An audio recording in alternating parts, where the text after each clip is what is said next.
and pillows.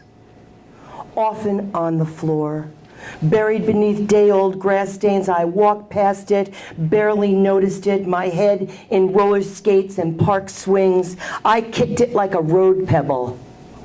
And then one day, I picked it up, read it, heard her voice like dappled shadow, her touch like a Champlain shore wave, and felt her love uncommon like moon in a stone. I thank her now. Hold her in a proud light. Lift her words to a nation. Say benevolence. Say good Nana. Say bold spirit. Say long neck sticking way out. Say I'm in your house. Understand.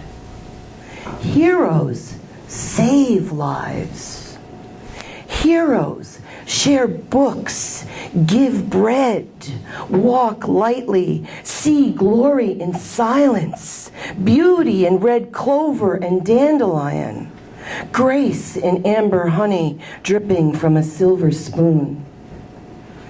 Before my eyes fix and these hands freeze forever, I want her like a poppy garden wants the warmth of sun. Good that Nana got the princess pattern. Sorry. Good that Nancy got the princess pattern. Good that Midge got Japanese teacups. Good that I got Nana.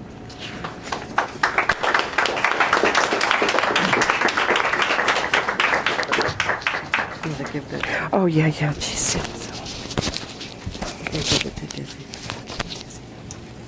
So thank you, Corlis. That also, those last two poems were Corlis's original poetry.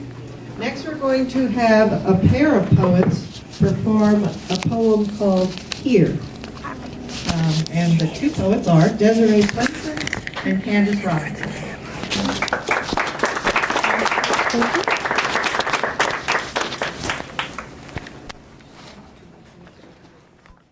Coyle, who is going to also be performing his own poetry, a poem called A Poet's Manifesto.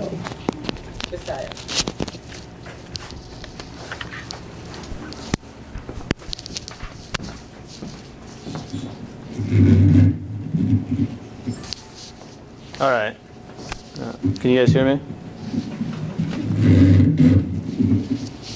Okay. So, there's a lot of things wrong with America today, a lot of competing visions for the future. So I figured I'd compose my own 10-point Poet's Manifesto. And I assure you that if I had my own 24-hour cable news network, I could have half of America mindlessly parodying these slogans within like a month.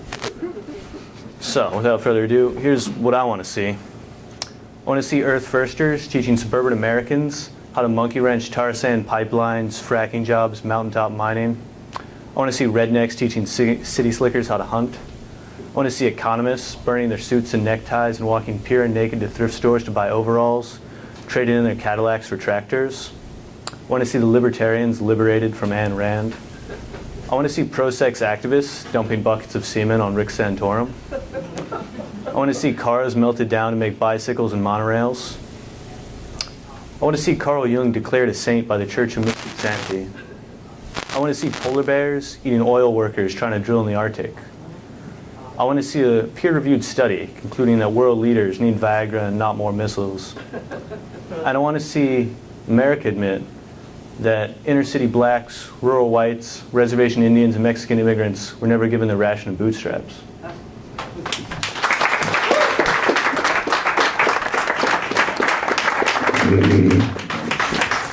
Thank you, Josiah. I'm going to read a couple of my own poems now. Get flipped on here. The first is called Love's Vernal Equinox. There is a time early in the mating dance of soon-to-be lovers when the heart rises up in earnest, full and aching, open as a petal blossom. when lips leap to say, I love you, but pull back, furling those words like the fronds of sweet young fiddlehead ferns. While the ice lets go and smelts start their nightly runs, two hearts race in unison, two minds drink in possibility, inhaling the newness of each other. Love is stirring as ardently as spring. It arrives just as suddenly with a warming breeze and the joy of longer light on evening waters. Be still and wait.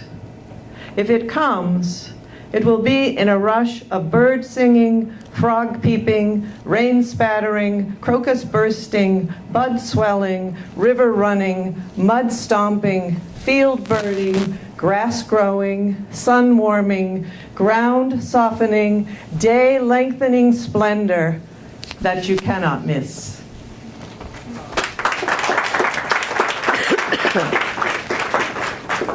And the second one is also a poem about spring called This Moment in April. Just past the railroad tracks in Unity, Maine, I hear the peepers sing, and I sit, engine idling, headlights splicing the darkness, fatigue and the long drive ahead dissipating in a single wash of joy after so much silence. Winter's memory fades as day after day crocuses open and close in syncopation with the sun. Overhead, tight whirls of red maple, tiny flowerets of summer's full-leaf promise. Along a southern foundation, brilliant dandelion faces. Amidst tawny autumn lawn, clumps of green grass. All in brilliant contrast to hills still brushed with winter's gray. So much of the in-between in this moment in April. Even the early bloomers, willows, forsythias, and magnolias stand at half bloom, awaiting the signal for release into summer. Months from now, I'll think back on this moment. Already, I feel the wistfulness to come.